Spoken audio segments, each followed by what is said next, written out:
pessoal, tudo bem? Bem-vindo a mais uma aula de Química. Nessa aula nós vamos iniciar o assunto funções inorgânicas e nós vamos iniciá-lo pela função ácido. E agora que você já sabe o que vai estudar, pegue o seu material que a aula já vai começar. Quais são as características dos ácidos? Primeira coisa, a gente sabe que ácido é azedo. Quando a gente experimenta uma laranja, um limão ou mesmo o vinagre, a gente sente o azedo do ácido, Inclusive a própria palavra acético, ácido acético, que é o vinagre, vem da palavra acetum, que significa azedo.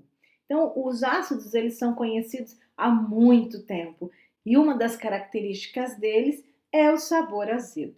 É claro que quando a gente fala de laranja, limão, vinagre, são substâncias que nós podemos consumir, mas nós não devemos e nem podemos experimentar a maioria dos ácidos.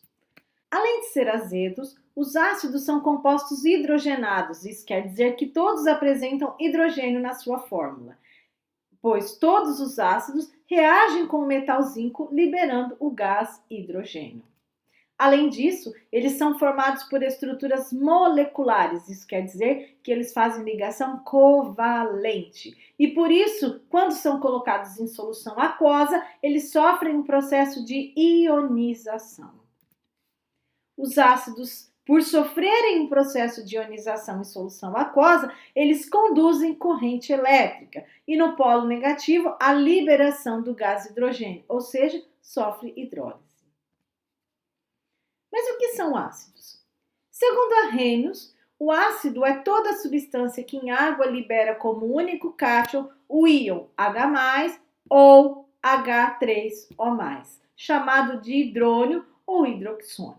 Quando nós colocamos um ácido em água, nós costumamos brincar que a água é briguenta e separa os casais. Então, vai separar H de um lado e o A do outro, sendo que A é o ânion que forma o ácido. Então, vai ficar lá H+, mais A- em solução aquosa.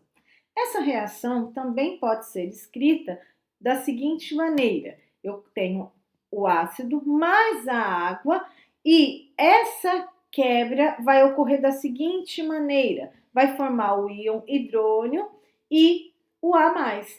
Na verdade, aqui a água ela atua como uma receptora do próton, que é o hidrogênio. Então, esse H vai para a água, formando H3 ou mais A-. É muito importante nós lembrarmos que tanto H+, quanto H3 ou mais representa a mesma situação. Aqui é uma forma simplificada de nós escrevermos o íon hidrônio ou hidroxônio. Esse processo recebe o nome de ionização, como nós já falamos. Lembrando que os ácidos são moleculares e quando colocamos em água, eles formam íons e por isso o nome ionização. Ainda falando sobre isso, nós temos aqui o ácido clorídrico, HCl. Quando colocamos o ácido clorídrico em água, lembrando que a água é briguenta, separa os casais. Vai separar em H+, e Cl-. H+, o íon hidrogênio, Cl- o íon cloreto. Um outro exemplo que eu tenho aqui é a escrita dessa reação usando o íon hidrônio. Então, nós temos lá H3 ou mais Cl-. É a mesma reação.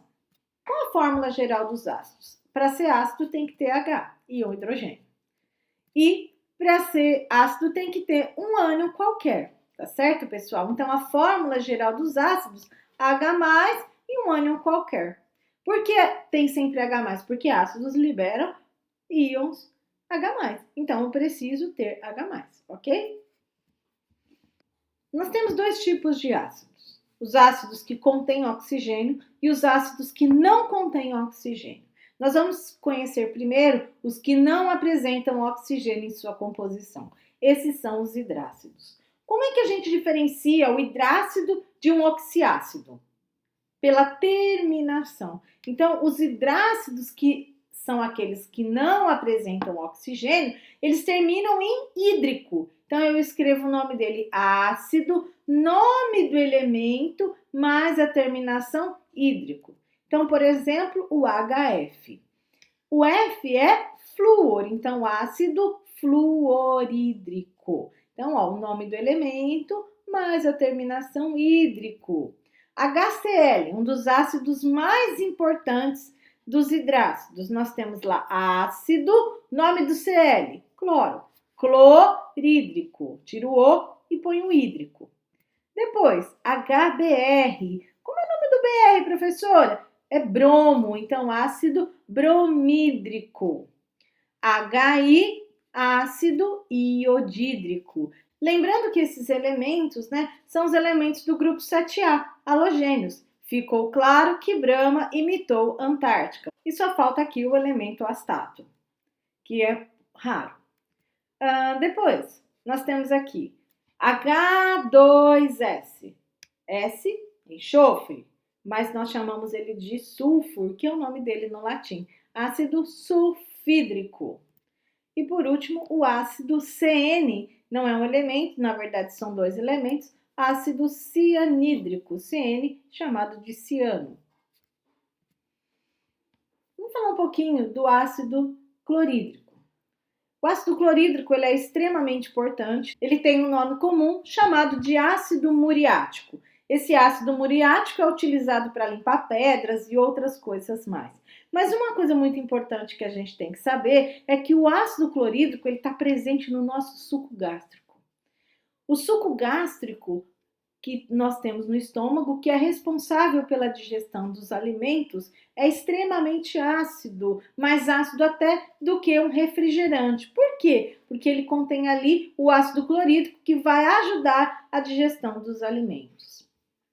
E aqui nós temos uma tirinha, né? Por ser ácido, o suco gástrico possui uma sensação de queimadura ou azia quando atravessa indevidamente a cárdia e atinge o esôfago. E aqui nós temos alguém com azia e vai tomar leite de magnésia. Na verdade, quando nós temos uma azia, nós precisamos tomar um antiácido. Esse antiácido pode ser o leite de magnésia, pode ser qualquer produto da indústria farmacêutica à base de bicarbonato de sódio, que ele vai promover, na verdade, a neutralização desse ácido que está em excesso e que causa essa azia ou queimação.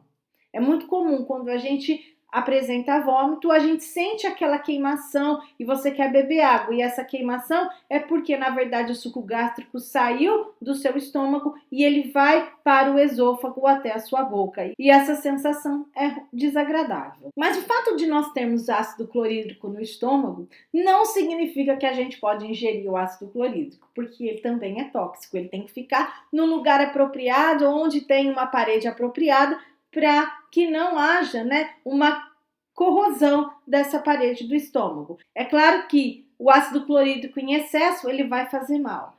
Existem pessoas que consomem uma quantidade muito grande de alimentos ácidos ou, por algum momento, a acidez no seu estômago foi de tamanho gravidade e ele não se preocupou em procurar um médico. Então, aquela queimação, aquela azia constante vira uma gastrite, a gastrite vira uma úlcera e a úlcera já é a corrosão do estômago. Então, o ácido clorídrico, mesmo que ele seja natural do suco gástrico, ele também pode fazer mal para a nossa saúde.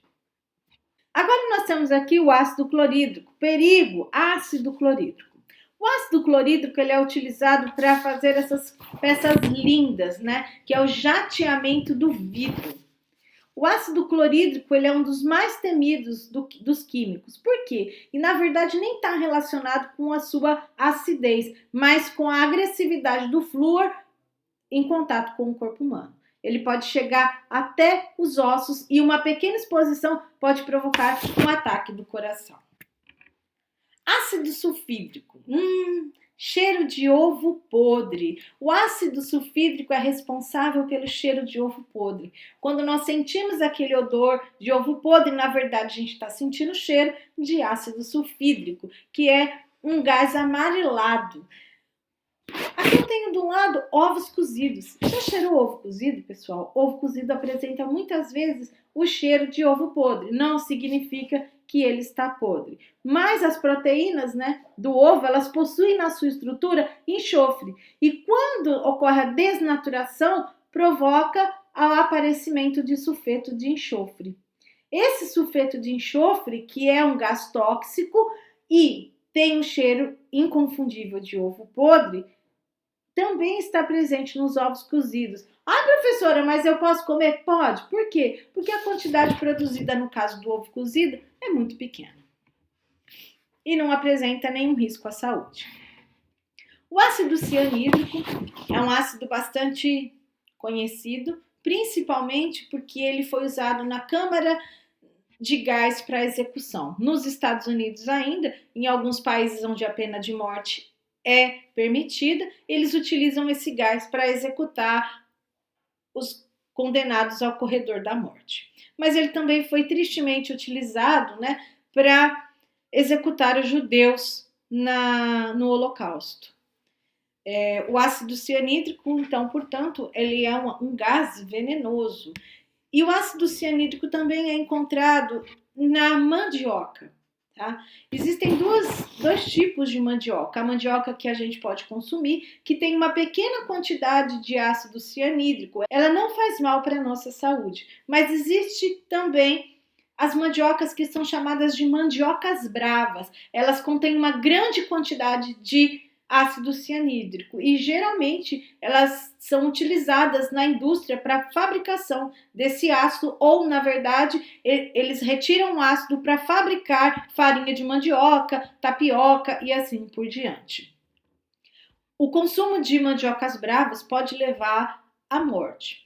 Alguns anos atrás, eu me lembro de uma reportagem que várias crianças viram um terreno onde tinha mandioca e eles colheram e levaram para casa aquelas mandiocas e a família inteira se alimentou. Como tinha muitas crianças pequenas, ocorreu a morte de várias delas, porque esse produto realmente é muito tóxico. Se mata numa câmara de gás, o consumo também não é bom. Tá? Não significa que você não pode comer mandioca, significa apenas que você deve comer a mandioca que é apropriada para o consumo e muito cuidado ao retirar a mandioca de qualquer ambiente, tá certo, pessoal? Bom, e agora a gente vai falar um pouquinho dos oxiácidos, que são os ácidos que possuem o oxigênio em sua composição. Primeira coisa que nós vamos conhecer são os ácidos padrão. O ácido padrão, ele tem a nomenclatura ácido, nome do elemento e a terminação ico. Então, nós temos aqui os elementos cloro, bromo e iodo. Então, a fórmula deles aqui do cloro, HClO3, nome do ácido, ácido clórico. E se for BR, ácido brômico. E se for I, ácido iódico. O que nós temos aqui, na verdade, né, é um padrão. Eu posso ter a substituição aqui do bromo e do iodo para formar o outro ácido e com o mesmo número de hidrogênios e de oxigênios.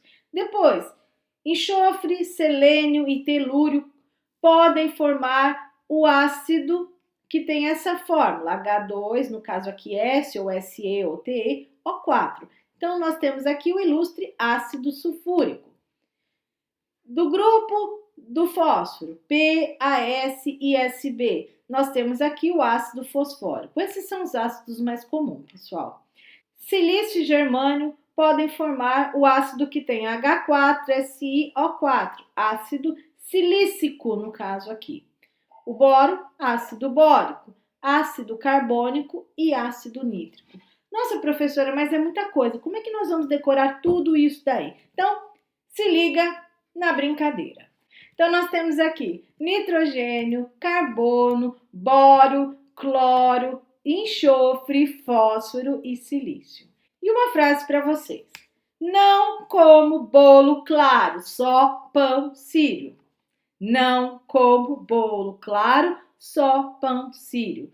Só cagar, só cagar, só cagar, só cagar, só cagar, só cagar. Oh! E agora, pessoal? Vamos colocar os números.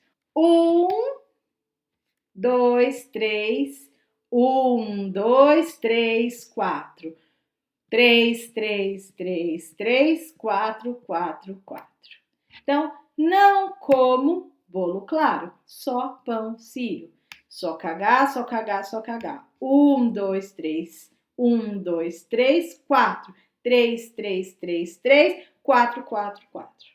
Conhecer a fórmula molecular desses ácidos é extremamente importante para a gente compreender os ácidos que são derivados do ácido padrão pela perda ou pelo ganho de oxigênio. E é isso que nós vamos falar agora. Então, nós temos lá o ácido padrão que termina em ico. Esse ácido ele pode receber um átomo de oxigênio e passa a ter o nome ácido per. Per quer dizer de muito. Quando você pega lá um mercado, um supermercado, e você pega um mercado grande, você tem um hipermercado. Esse per significa demais, maior, né? Então, nós temos aqui o per, elemento ico. Então, um exemplo, nós temos aqui HClO3. Ele é um ácido padrão, ácido clórico. Mas, pelo ganho de um oxigênio, ele passa a ser ácido perclórico. Mas nós temos a opção também de perder um átomo de oxigênio do ácido ico. Como que nós vamos chamar então? Ácido oso. Então, se eu tirar lá um oxigênio, do O3 passar para o O2, perdeu um oxigênio, o nome desse ácido, ácido cloroso. Mas eu posso ter uma perda ainda maior, outro átomo de oxigênio aqui do ácido ico. Então, nós vamos ter um ácido que é hipo. Hipo quer dizer pouco, tá? Então, hipocalórico. O prefixo hipo quer dizer pouco, ele é pouco calórico. Então, no caso aqui, nós utilizaremos um prefixo hipo, ácido hipocloroso. É muito comum na água sanitária a gente ouvir o nome de hipoclorito. O hipoclorito tem esse ânion aqui do ácido hipocloroso. E agora que a gente já sabe dar o nome, vamos falar um pouquinho da utilização desses ácidos. Onde eles são utilizados? Então, primeira coisa, né? O ácido sulfúrico. Nós temos aqui o ácido sulfúrico, é um ácido oleoso, né? E ele é encontrado nas baterias de automóveis. Também é utilizado na fabricação de papéis. E agora eu vou mostrar para vocês a reação entre o ácido sulfúrico e o açúcar. Observe lá o que está acontecendo. Está mexendo.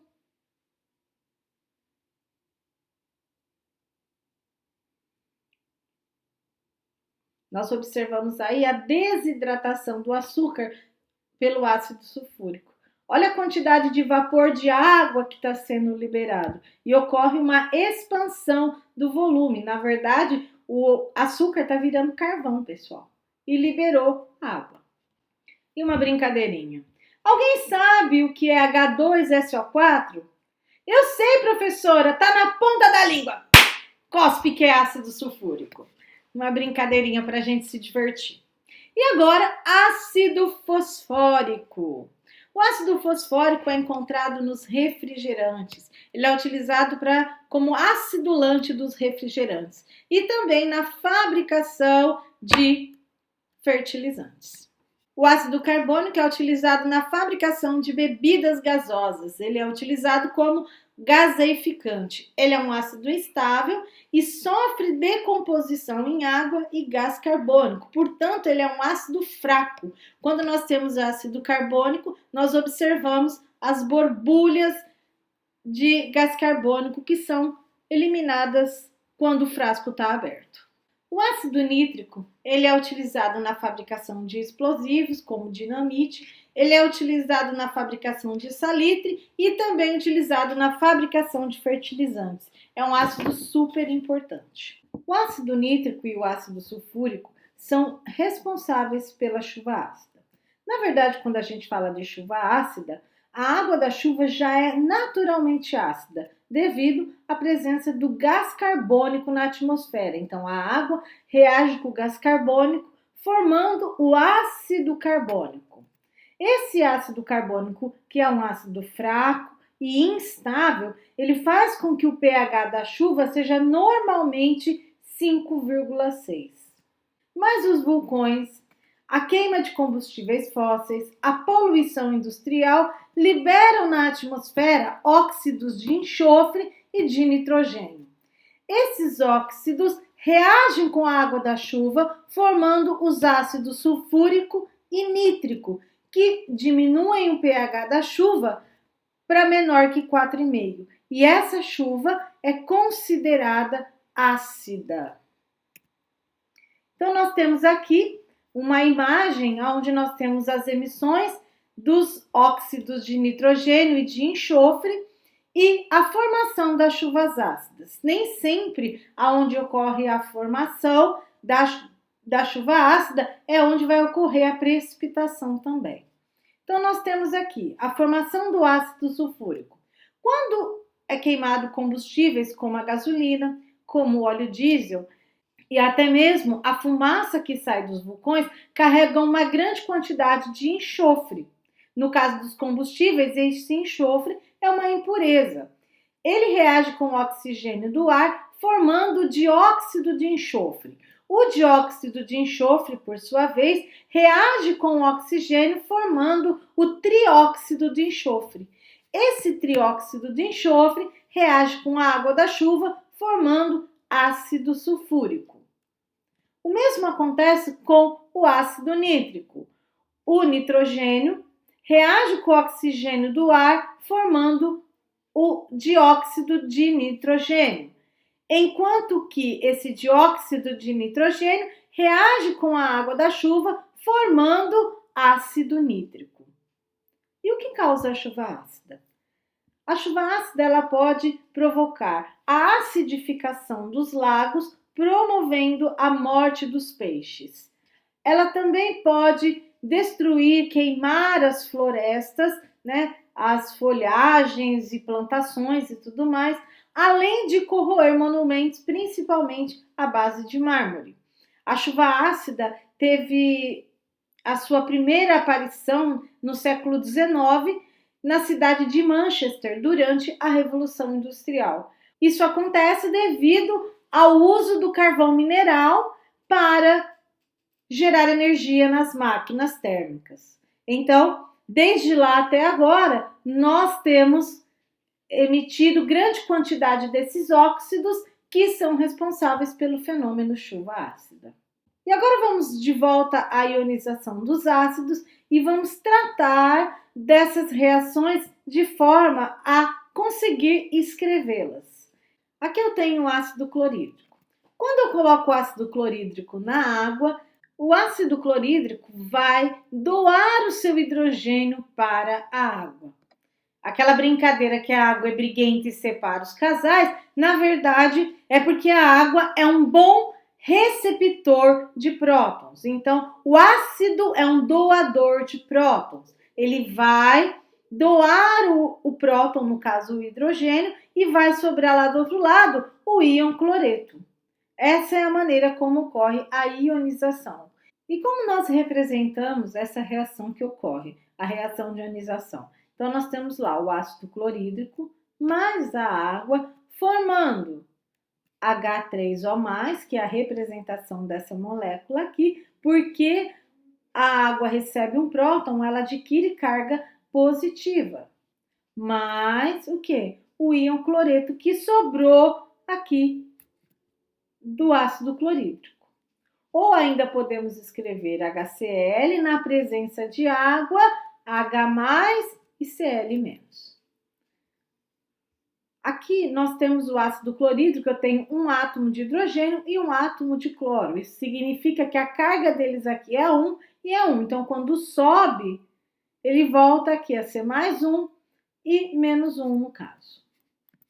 Já o ácido sulfúrico também sofre ionização na água. Lembrando que, quando eu tenho um oxiácido, só os hidrogênios ligados ao oxigênio é que são hidrogênios ionizáveis, é aqueles que vão sofrer a ionização. Então, aqui no caso, eu tenho 2 átomos de hidrogênio ligados no oxigênio, esses 2 hidrogênios são ionizáveis. O ácido sulfúrico vai liberar esses 2 hidrogênios. Então, coloquei o ácido na água e a reação que acontece, lembra? A água vai receber o hidrogênio. Então, eu tenho uma água e outra água. Por que 2 águas, professora? Porque a gente vai ter que receber 2 hidrogênios. Então, um hidrogênio vai para uma água, formando o H3O+, e o outro hidrogênio vai para uma outra água, formando o H3O+. O que sobrou aqui? sobrou aqui o que nós chamamos de íon sulfato. Esse íon sulfato, lembra? O hidrogênio saiu e deixou aqui duas cargas negativas. Então, esse íon sulfato, ele é representado por SO4 menos 2. Um S, 4O e a carga negativa menos 2. Escrevendo essa reação, nós temos lá ácido sulfúrico mais duas águas, forma 2H3O+, mais SO4 menos 2. Professora, como é que eu vou saber quem é que vai do outro lado? Então, a dica é o seguinte, pessoal. Esse 2 que está aqui no hidrogênio, ele vai ser a carga do ânion, mas ele também vai ser o número de hidrogênios que saíram. Então, nós temos lá, água briguenta separa os casais, H+, e SO4 menos 2. Esse 2 vai aparecer aqui na frente do número de hidrogênios, porque se eu tenho 2 hidrogênios, saem 2 hidrogênios. Se eu tenho um íon sulfato, sai o íon sulfato. Se eu fizer aqui, ó, 2 vezes mais, vão dar 2 cargas positivas. Então, eu tenho que ter 2 cargas negativas para zerar o composto. Em ácidos que possuem mais de um hidrogênio ionizável, a reação não ocorre de uma vez, ela ocorre por etapas. Então, nós temos lá a primeira etapa da ionização do ácido sulfúrico. A primeira etapa vai liberar apenas um hidrogênio, H2SO4, na presença de água, água briguenta separa os casais, vai liberar um H. O que sobrou aqui, pessoal? Sobrou um H e o ânion SO4. Então, H2SO4, tira o H que saiu aí, vai sobrar HSO4-. Professora, por que ficou menos? Porque saiu um hidrogênio, certo? Então, ó, um mais e um menos vai dar zero. As cargas têm sempre que dar zero. A soma das cargas tem sempre que dar zero. Esse íon aqui é chamado de íon bisulfato. Esse íon bisulfato, ele vai ser o reagente da segunda etapa. Então, na segunda etapa da ionização, nós temos a liberação de mais um hidrogênio. Então, o íon bisulfato na presença de água libera esse hidrogênio aqui. O que vai sobrar? SO4 menos 2. Então, ele tinha lá um menos e agora ele vai ficar mais um menos, por isso, menos 2. E agora vamos escrever a equação global. Então, nos reagentes, nós temos aqui ácido sulfúrico e o íon bisulfato. Mas observe que o íon bisulfato, ele é formado na primeira etapa e consumido na segunda. Ele não vai estar na etapa global. Nós vamos cancelar. Por quê? Produzido, consumido. Ele não existe mais. Na presença de água, vai formar o quê? Ó, H+, mais H+, 2H+, mais o íon sulfato. E assim a gente escreve a ionização por etapa. Pessoal, não vai embora. Parece difícil, mas nós vamos ver que não é tão difícil assim. Aqui eu tenho como exemplo o ácido fosfórico, que possui 3 hidrogênios ionizáveis. Eu não vou fazer essa ionização por etapas, eu vou considerar ela somente a etapa global. Então, bora lá escrever essa reação. O ácido fosfórico, na presença de água, a água briguenta separa os casais, separa sempre H+, e PO4-. Como é que eu sei quantos H saíram e como é que eu sei qual é a carga do íon? Então, eu vou olhar para o número de átomos de hidrogênio que eu tenho aqui. No caso aqui, é 3. Significa, então, que são 3 hidrogênios que entraram, 3 hidrogênios vão sair. É só transferir para cá. E a carga? A carga também. Então, se eu tenho 3 hidrogênios saindo, ó, são 3 cargas positivas. Vão deixar ali 3 cargas negativas. É simples. Escrever a ionização é simples. Eu vou separar H+, e o que sobrou. Eu vou colocar o número de hidrogênios que sai e o número de hidrogênios aqui também vai ser a carga do ânion formado. Aqui eu tenho um outro exemplo. O ácido sulfídrico, na presença de água, então vai liberar H+ e S-. Como é que eu vou saber quantos H+ e qual é a carga do enxofre, no caso no íon sulfeto. Então, eu vou olhar de novo para esse número 2 aqui. Esse 2 é o número de hidrogênios que saíram e também é a carga formada. Fácil, pessoal? Agora, né? Ficou fácil, muito bem. Ei, que legal, eu aprendi. Muito fácil, gente, é isso mesmo, tá? Bom, vamos falar um pouquinho de força dos ácidos. Nós vimos lá no comecinho dessa aula que os ácidos são capazes de conduzir corrente elétrica. E qual é a relação que existe entre a condução de corrente elétrica e a força dos ácidos? A primeira coisa que a gente tem que lembrar, né, que para conduzir corrente elétrica eu preciso de íons livres. Se eu tenho íons livres numa solução, então essa solução se torna uma condutora de eletricidade. Mas existem soluções que têm uma grande quantidade de íons. Eles são melhores condutores, né? A lâmpada vai ter um brilho mais intenso do que a solução que apresenta um número menor de íons. E é justamente aí que entra a força dos ácidos. Por quê? Porque a força dos ácidos está relacionada à capacidade de ionização do ácido, ou seja, é a capacidade que ele tem de formar íons. Através da força do ácido, nós podemos concluir que um ácido forte se ioniza bastante e um ácido fraco, ele vai se encontrar pouco ionizado. Um ácido forte se ioniza bastante, portanto, ele é um melhor condutor de eletricidade. E podemos concluir que os ácidos em solução aquosa conduzem corrente elétrica. Aqui nós temos então os hidrácidos, a força dos hidrácidos. Quem é considerado um ácido forte? São aqueles do grupo 7A, HI, HBr e HCl. Professora, e o HF? O HF é moderado, tá, pessoal? E são considerados fracos os demais ácidos. Os oxiácidos, como é que a gente vai descobrir, né, qual é a força desses ácidos? Então, eu tenho uma fórmula geral dos oxiácidos, HX, EZ, OY. Então, eu tenho o H e o O e um elemento central, que é o que vai tornar o ácido diferente um do outro, né? O número de hidrogênios, o oxigênio e também o átomo central. Então, se eu fizer o número de oxigênios menos o número de hidrogênios, eu vou ter um número e esse número vai estar relacionado com a força do ácido. Se o resultado de M for 3, o ácido será considerado muito forte. Por exemplo, o ácido perclórico. 4 oxigênios menos 1 hidrogênio, M igual a 3, ácido muito forte. Se o M for 2, o ácido será considerado forte. Então, o ácido sulfúrico, 4 menos 2 dá 2, é um ácido forte. Um ácido moderado.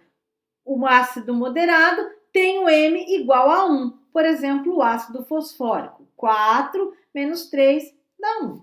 E um ácido fraco é aquele que o M vai ser 0, que é o caso do ácido bórico. 3 menos 3 dá 0.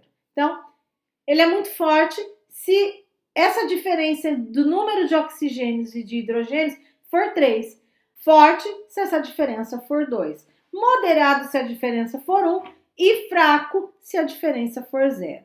Aqui vale lembrar que, embora o ácido carbônico H2CO3 dê M igual a 1 moderado, ele na verdade é um ácido fraco porque ele tende a se decompor em água e gás carbônico ao invés de sofrer a ionização. E agora chegamos ao fim da nossa explicação, é a hora dos exercícios, pessoal. Bora lá! Questão 1, uma questão da FUVEST. As figuras a seguir representam de maneira simplificada as soluções aquosas de 3 ácidos, HA, HB e HC, de mesmas concentrações. As moléculas de água não estão representadas.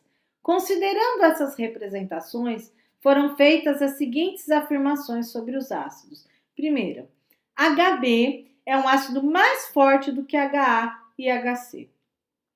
Para responder essa pergunta, eu preciso me lembrar que um ácido que é considerado forte é aquele que se ioniza muito. Então, nessa solução, deve ter mais íons do que nas outras. Vamos ver se isso acontece? Então, eu tenho aqui o ácido HB.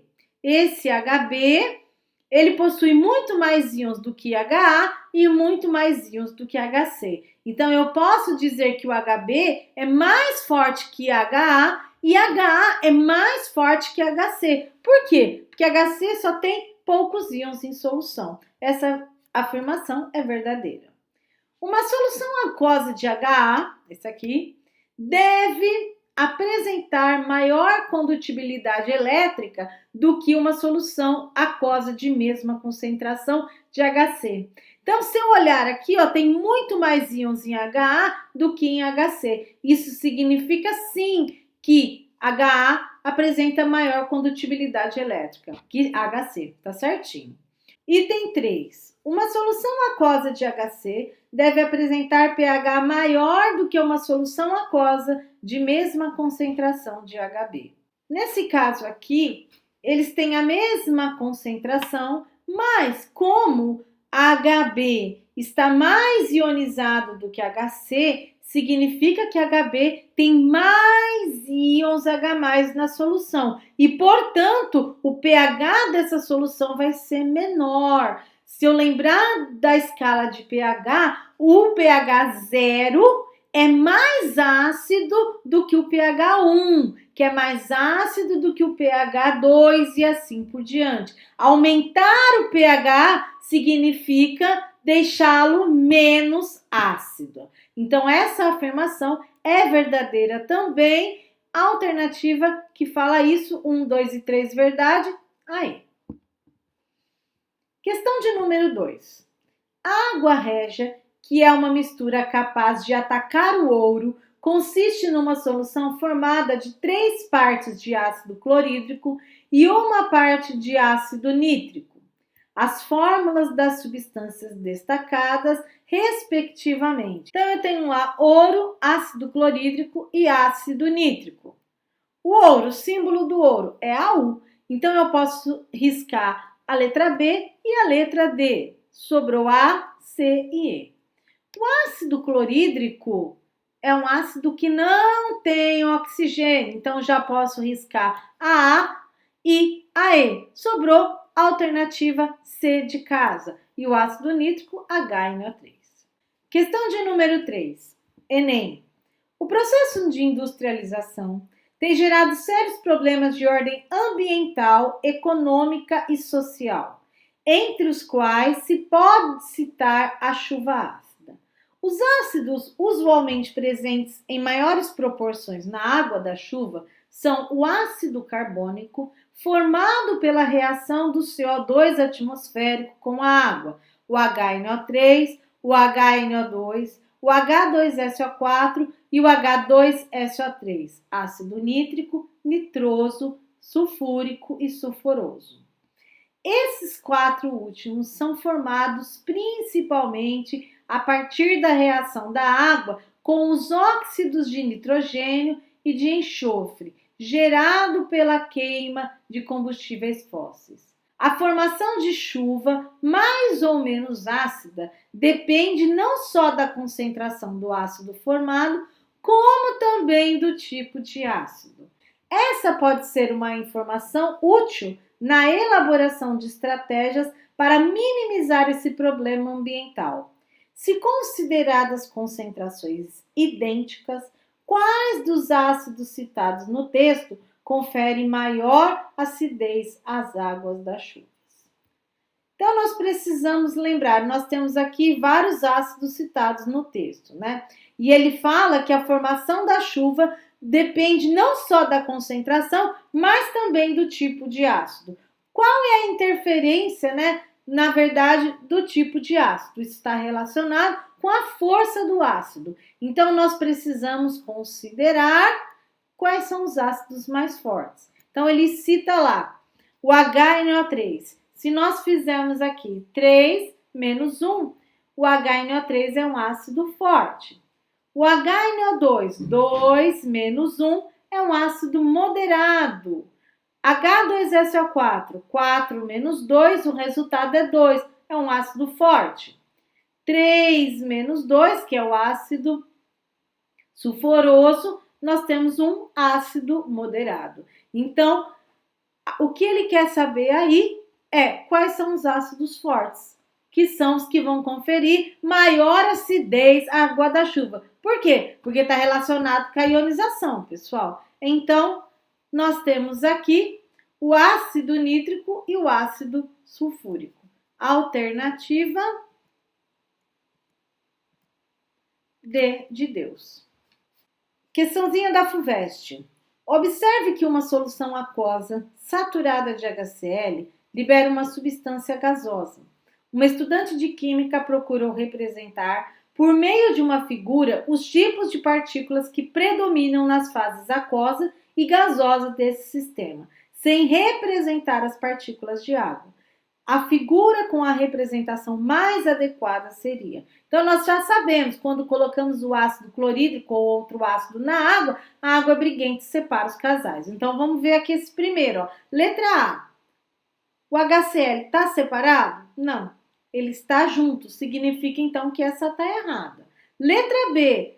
Ele representa somente os íons cloreto. E isso não é verdade. Aqui eu tenho que ter H+, não na face gasosa como ele mostra aqui. Então, essa também está incorreta. Então, aqui, ó, letra C, eu tenho a presença de H+, e de Cl-. Letra D, H+, e Cl-. Letra E também não, ó, não está ionizado. E, na verdade, a gente sabe que o ácido clorídrico apresenta um grau de ionização de 97%. Isso significa que 97% das moléculas de HCl vão sofrer esse processo de ionização.